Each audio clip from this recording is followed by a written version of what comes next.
The fluorescent lights of the downtown Chicago precinct hummed with that particular frequency that seemed designed to induce headaches. Officer Jake Morrison leaned back in his chair, boots propped on his desk, scrolling through his phone while his partner, Tyler Chen, sorted through paperwork with all the enthusiasm of someone filing their taxes. "Another slow Tuesday," Jake muttered, tossing a stress ball at the ceiling and catching it. "I didn't sign up for this to push papers." Tyler smirked. "What did you expect?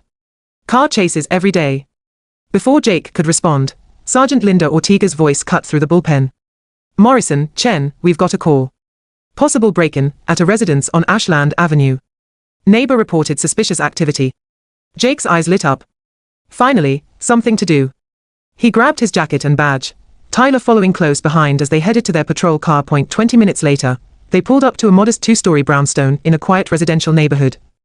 The autumn leaves scattered across the lawn, and everything looked perfectly normal, except for the slightly ajar side door. "See," Jake said, his hand moving to his holster. "Doors open. Someone's definitely in there." Tyler frowned. "Or the owner forgot to close it. Let's just knock first." "Where's the fun in that?" Jake was already moving toward the entrance, adrenaline pumping. This was what he joined the force for, real action, not sitting behind a desk. They entered through the side door, and Jake immediately noticed movement in the kitchen. A figure stood with their back to them, reaching into a cabinet. "Freeze! Police!" Jake shouted, his voice cracking slightly with nerves and excitement. His hand went to his weapon. "Hands where I can see them." The figure turned slowly, revealing a black woman in her late 30s, wearing yoga pants and an oversized Northwestern University sweatshirt. She had natural hair pulled back in a ponytail and held a coffee mug in one hand. Her expression wasn't fear, it was something closer to exhaustion mixed with irritation. "Excuse me," she said calmly, setting the mug down on the counter. "This is my house." I said, hands up. Jake's weapon was now drawn, his heart racing.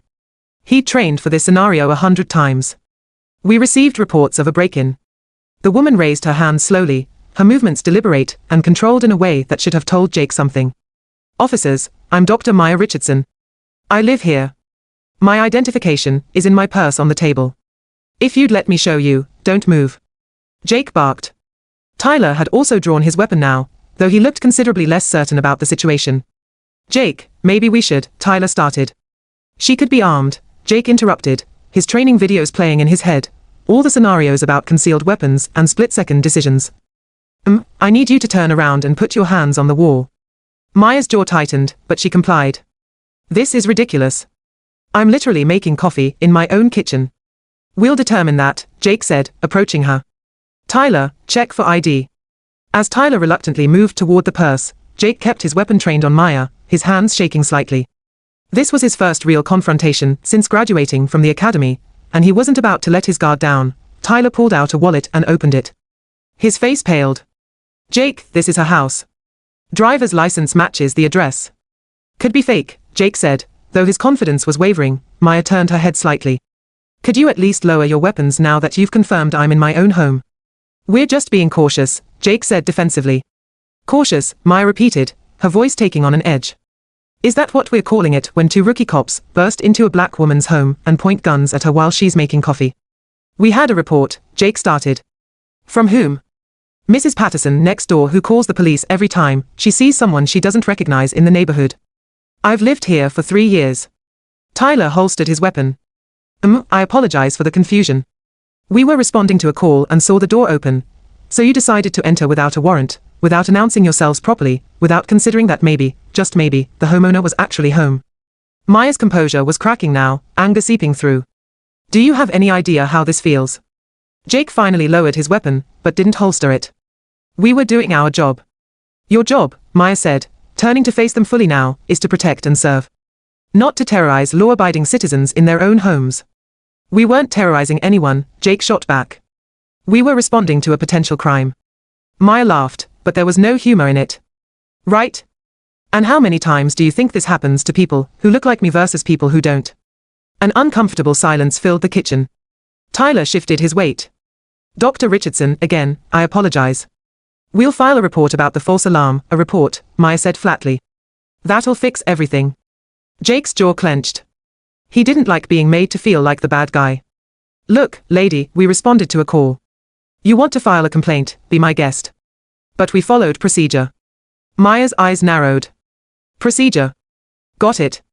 She walked to the table and pulled out a business card from her purse, handing it to Tyler. Here's my information. I'd like your badge numbers and a copy of that report. Tyler took the card and glanced at it. His eyes widened. You work at Weber and Associates. I'm a senior partner there, yes. I specialize in civil rights law. Maya's voice was controlled again, professional. Now, if you don't mind, I'd like you both to leave my property. As they walked back to their patrol car, Jake was fuming. Can you believe that? Acting like we did something wrong. Tyler was quiet, studying the business card. Jake, we might have screwed up. How? We responded to a call. We entered without a warrant, drew weapons on an unarmed woman in her own home, and refused to de-escalate even after she identified herself. Tyler handed him the card. And she's a civil rights attorney. Jake snatched the card and read it. Dr. Maya Richardson, J.D., Ph.D. Senior Partner, Civil Rights Division. His stomach dropped. So what, he said, trying to maintain his bravado. We still followed procedure. Tyler shook his head as they got in the car. I don't think we did, man. The next 2 weeks were relatively quiet. Jake had almost convinced himself that the incident was behind them when Sergeant Ortega called them into her office. Sit down, she said, her expression grim. We've received a formal complaint from Dr. Maya Richardson regarding your response to the call on Ashland Avenue. Jake's stomach knotted. Sarge, we just responded to. Ortega held up a hand. I've reviewed your body cam footage. I've read the initial report. And I've spoken with Dr. Richardson's attorney. Yes, she retained separate counsel for this. She's suing us. Tyler asked quietly. Not yet. But she's filed a complaint with Internal Affairs and is demanding a full investigation. Ortega leaned back in her chair. Gentlemen, I'm going to be frank with you. This doesn't look good. You entered a residence without identifying yourselves as police, drew weapons on an unarmed homeowner who was committing no crime, and then you, Morrison, argued with her instead of de-escalating. The door was open, Jake started. An open door is not probable cause for entry without announcement, Ortega cut him off. And the neighbor who called. Mrs. Patterson has a documented history of making false reports about Dr. Richardson. This is the 4th time in 2 years. Jake felt heat creeping up his neck. Nobody told us that. You're supposed to check the history of an address before responding, Ortega said. Did either of you do that? Silence. That's what I thought. Ortega pulled out a folder. Internal Affairs is opening an investigation. You're both on desk duty pending the outcome. And Morrison, I'm strongly suggesting you keep your head down and your mouth shut. As they left the office, Jake felt his world tilting. Desk duty. An investigation. All because some woman couldn't handle cops doing their jobs. This is bullshit, he muttered to Tyler. Is it though? Tyler asked quietly. Jake, we really did mess up. Whose side are you on? The right side, Tyler said, and walked away. The investigation took a month. A long, grueling month of interviews, statement reviews, and the uncomfortable awareness that everyone in the precinct was talking about them. Jake learned that Maya Richardson wasn't just any civil rights attorney. She'd argued cases before appellate courts, published papers on racial profiling in law enforcement, and served as an expert witness in multiple police misconduct trials. And they pointed guns at her in her own kitchen. The final meeting came on a cold December morning. Jake and Tyler sat across from Captain Douglas Reeves, Internal Affairs Investigator Sergeant Patricia Holmes, and their union representative. Captain Reeves opened the folder before him. Officers Morrison and Chen, the investigation into the incident on November 3rd has been completed. The findings are not favorable. Jake's hands gripped the armrests of his chair.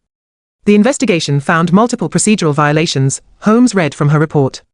Failure to properly identify yourselves before entry, failure to check the call history for the address, failure to de-escalate upon confirmation of the homeowner's identity, and in Officer Morrison's case, failure to show appropriate respect and professionalism to a citizen who had committed no crime. However, Captain Reeves continued, Dr. Richardson has proposed an alternative to formal discipline. Jake looked up, surprised.